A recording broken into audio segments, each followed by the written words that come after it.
last question before we take some from the audience. It's a bit of a broad one. How many of you guys went to university? We talked about that, didn't we? On the walk here. Yeah. And the different approaches. I was gonna, rather than kind of getting into the debate about do you need to go to university, because we'd be here for another 3 hours. How can you make the most of whichever route you choose? If you go to university, how can you make the most of being at university? If you didn't go, what can you do to be making the most of that time? Broad question. Can I start? I just think it's completely who you meet. I think if you go with the approach that you're going to be, the teachers are going to baby you through it and like give you all these opportunities and tell you exactly what to do, then that's a really bad approach. I think if you think I'm going to meet as many people as possible and I'm going to take everything with a pinch of salt, I'm going to listen to this lecturer and I might agree with some of the stuff and I might disagree with some of the stuff, that's fine. Take whatever you can, and I think meet whoever you can, because for me, everyone, I'm like, my job now, everything that I am now and what I've played up to is purely through people I've met. The people I met at uni, like my manager is my friend who I went to uni with, and she's absolutely amazing. She's working in radio, and yeah, that for me is relationships. Toby. Yeah. I met somebody last week, a girl called Christy. She's going to be working for Funnel Live as a London show rep. What was interesting about Christy is she's in her second year of business, music business management, and in her second year, she's already recognised that if she doesn't make a move while she's at university now to try and seek out employment, then she's going to be stuck when she gets to the end of year 3. And so she's working for International Talent Booking, which are one of the biggest worldwide booking agencies. The biggest band they have on their rosters, Black Sabbath or Dickie Clyro. Yeah. So she's working 2 days a week for them. We employed her last week to do like some ad hoc work, evening work, show rep. And then we just started talking about other London-based companies. It turns out that she's done work experience for pretty much all of them. That's somebody that will have a career in music, absolutely. And I think it's, regardless of whether you study or not, it doesn't really make that much of a difference. I think maybe certain areas, such as business, music business, if you study, that's definitely going to help. But generally speaking, I think it's about your desire and want to succeed is the thing that's going to get you the job in the industry. You go, and I'll go afterwards. I think as well, if you are going to go to university, go with a very, very open mind on it.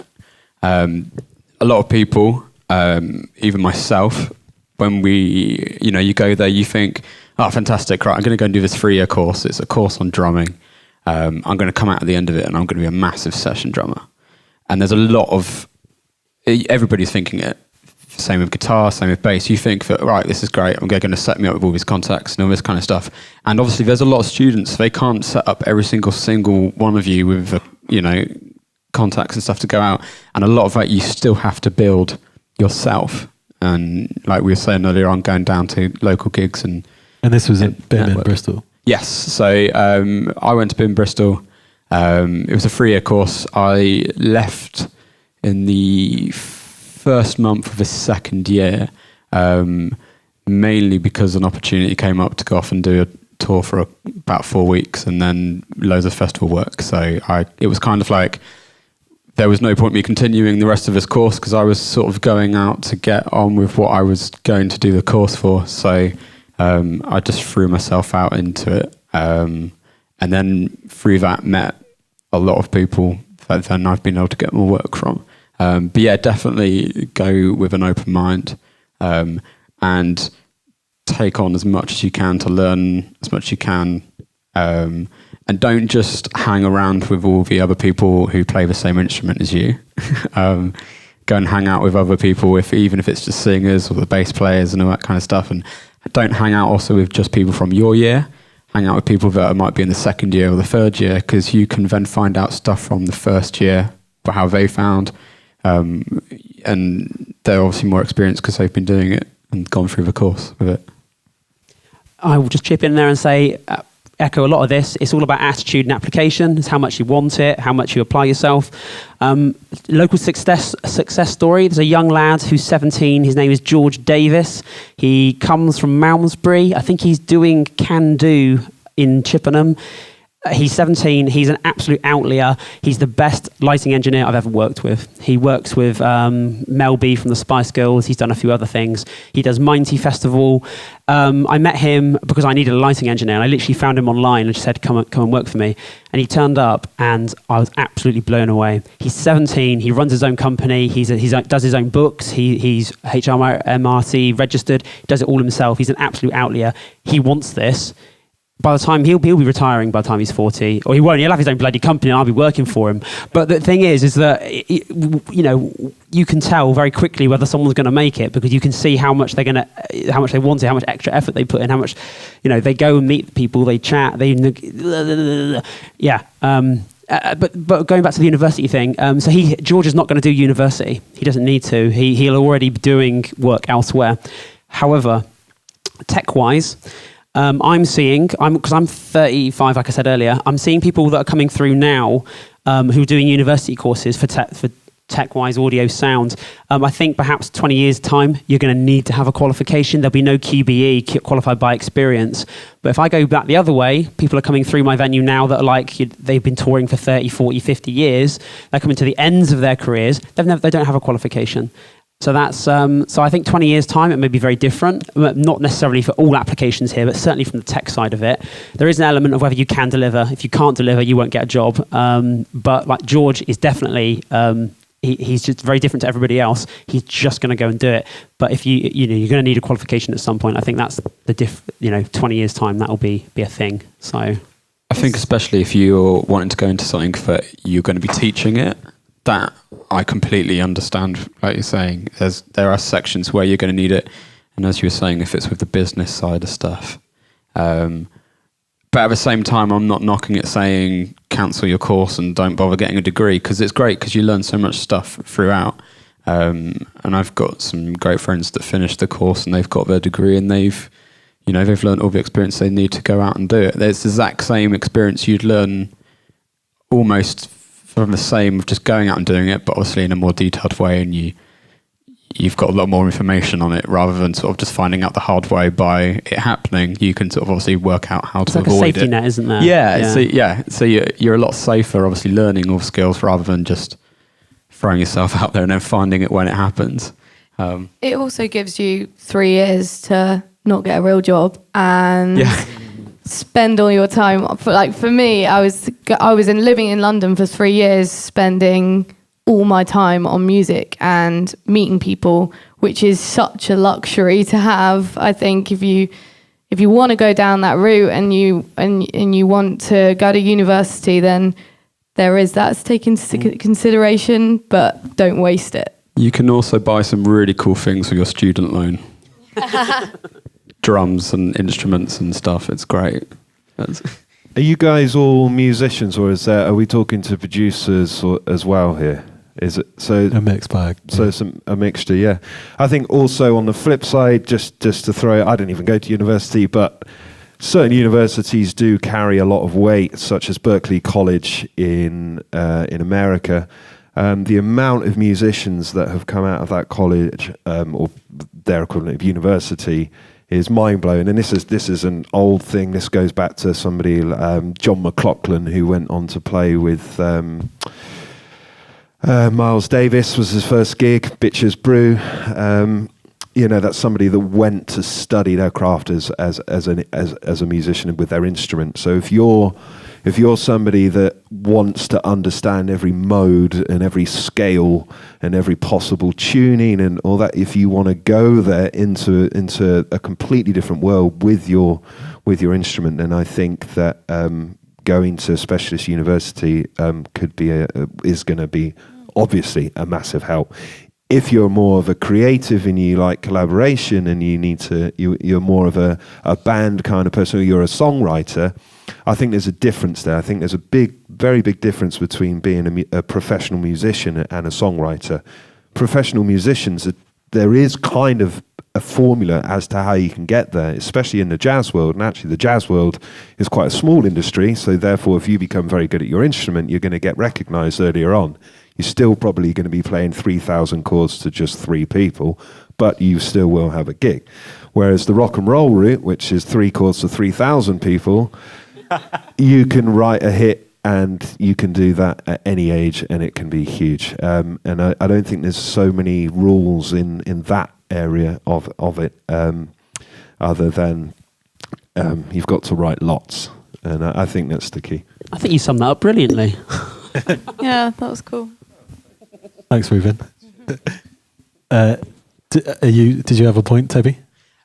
Sorry, that sounds really rude. No. Only just sort of to go on that is the other thing that you don't obviously fully learn doing your course is the experience as such. Obviously, you learn. It's a weird one to explain. You learn the experience of what to do, but you don't, because you're not. You can't doing learn it until you've gone and done it. Like, yeah. Being told to do something and actually doing it are 2 very different things. Yeah, very. I could tell you how to set up a PA, and you'd be going, oh, "Great, cheers!" And then actually, I say, "Well, go set that PA up." Yeah, it's very different things. Hugely. Cool. So we're pretty much pushed for time, but we're going to take some questions if anyone's got some. So anybody have any questions? James?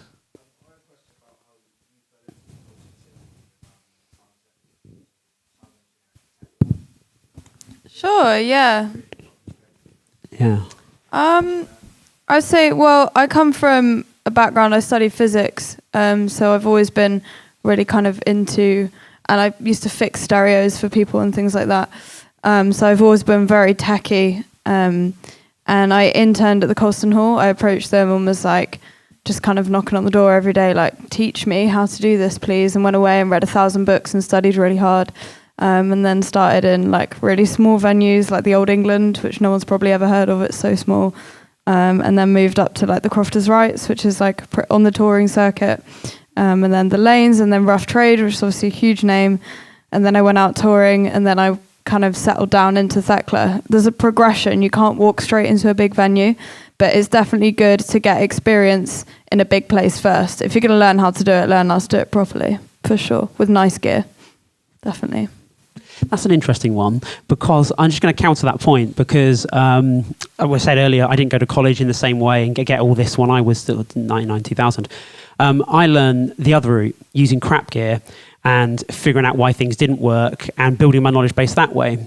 So, and then working up to great stuff. And you think, oh, brilliant, this is so easy. But I have all the background knowledge of stuff that doesn't work, or fault finding, that type of stuff, through using rubbish gear and being able to see, like, you know, oh, we haven't got enough mid-range here, I have to think about that in future, or get some different speakers or whatever, and building it up from the pub circuit going up. So there's value in both. Yeah, I mean, definitely do it properly. If you can get some work at Colston or wherever, I mean, that's going to be anything else. But it's going to be working in the little pub. But, you know, there is value in working in little venues that don't have quite the right stuff. Yeah, definitely. I did that too. Yeah. Just get involved, I think, is the absolutely, just get involved. Message, yeah. Anyone else with a question? Can I ask a question? Is anybody here in a band? Anybody here going to want it? So you're all in bands, and at some point you're going to want to go and look for gigs, aren't you? You're going to think to yourself, oh, I might. So I just want to say something, really. As a promoter, I receive emails off bands every day. Can I come play for you? And you can tell the difference between a personal email that's been sent because they've considered it and a blanket email that's going out to 1 million people. I used to run a folk club, you know, solos, duos, all acoustic. I used to get emails off metal bands asking to play. It's a waste of their time sending me the email, it's a waste of my time reading it, and I don't even reply. There's a negative element with this, is that if you sent out an email and you don't get a reply, you're going to think, why didn't that bugger reply to me? That's, you know, I'm getting really negative down here, I'm getting depressed, I'm not getting responses. Think about who you're sending an email to, why you're sending it to them. The best emails I ever receive are, hey man, I saw that you put on this band, I think we're a similar kind of sound, I think that would really work with your scene, I'd love to come play. Instantly, I know that they know what I'm about. I know that they're engaging in the community, the scene, they're interested. And you only need to send 20 emails, not 100. You can still get 20 replies. So just be really considerate about where you're applying and who you're approaching to. We know Bristol's got a scene. There's a great punk scene in Bristol with Specialist Subject. There's some great venues and promoters. If you're in a punk band, that's where you want to head. If you're in a metal band, don't email me at a folk club. That's that. So last quick question. You may have already answered this one before we do just a bit of mingling and wrap up. Can I get a number one do or a number one don't from everybody on the panel? So your number one do this or number one don't do this, Fiona? Wear earplugs. Yes. Please. Yeah. You get one shot. I've got category 1 hearing, which is the top grade. I've spent a lot of money on very expensive earplugs, and I constantly put them in, always. I'm so frightened of losing my hearing. So, yeah, you've got all category 1 hearing probably as well because you're under 20. So look after it. Yeah. Wear earplugs. Reuben? Don't ever say no to an opportunity. And do be cautious out there because there's a lot of sharks in the music industry. This industry doesn't really have any rules. It's not really governed or looked after by anybody. There's no set way that things are done. It can be. There's a lot of people that are willing to take advantage of people on a monetary sense, on a work sense, getting people to do things for free. We understand that internships and things like that can be useful for career progressions, but don't let people take advantage of you. But also when it comes to recording, make sure whatever you do, if you get into a situation where you're getting contracts, you have to get those seen by a music lawyer. If you get to that position in your career, that could be the deciding factor as to whether the next 10 years of your life are going to be great or they're going to be really hard work. So yeah, do keep conscious of the fact that, you're going to get emails all the time. Hey, I've got this great opportunity. Amount of times I've helped people out by them thinking that they're going to London to sign a great deal, where in actual fact they're about to meet one of the blacklisted record labels in the country. There's some useful Facebook groups for this. I think there's one actually, UK blacklisted music industry contacts or something like that. Go and become a member of that, and if any time you get offered something, it's worth just chucking it in there. Hey guys, what do you think of this? Because I've seen too many people get screwed over, including myself. I think as a do, definitely be really open and, like you're saying, if an opportunity comes along, take it. Even if it's an audition and there's 20 other people auditioning for it, still go along, because if you don't get it, it's the experience of going and doing auditions. They're the weirdest thing. I've done so many auditions, and I did one last year. There was 20 of us. Not a single one of us got it. There was 20, and they were all from around the UK. And that's just because the artist went, nah, none of them were what we were after. And there was 20 of us. So it's one of those things, take that opportunity, because then it's still that you've got the experience of doing it. That one for me last year was doing backing vocals and playing drums. I haven't done backing vocals for about 5 years. So to get back into it and actually do that was the experience for me, because I had to suddenly learn all the harmonies, all the parts for it, and also all the drumming parts as well, which is a great experience to just go and do it. And if you don't get it and nobody else gets it, that is how it is. As a don't, I'd say, first one, don't annoy the sound engineer within 5 minutes, because they're your best friend when you go and do gigs. And if you annoy them, you're going to have a rubbish gig half the time. And as another don't is, you've got to keep your professional state about you when you're doing what you're doing. It's the same sort of thing for here. You turn up on time. You do what you've been asked to do. You don't turn up here and start smoking inside and drinking and sitting on your phone for the whole of the thing. I know it's, you might sit on your phone for the whole thing, but, you don't turn up and sort of just mess around. You are there to work. Another thing is everybody in the industry knows each other. It's such a small world. If you're horrible, I'll use that word, to somebody else is going to find out. I know a lot of people that have been, let's say, rude to somebody, and then they used to be somebody that would work at Sony, and they would pass that down, and then suddenly they've got no work because it's been, don't hire him, he's horrible to work with. That's what I would say, is everybody knows everybody. So don't slag somebody off or go over to a tour manager and go, God, that guitarist, he's a bit of a da-da-da-da-da.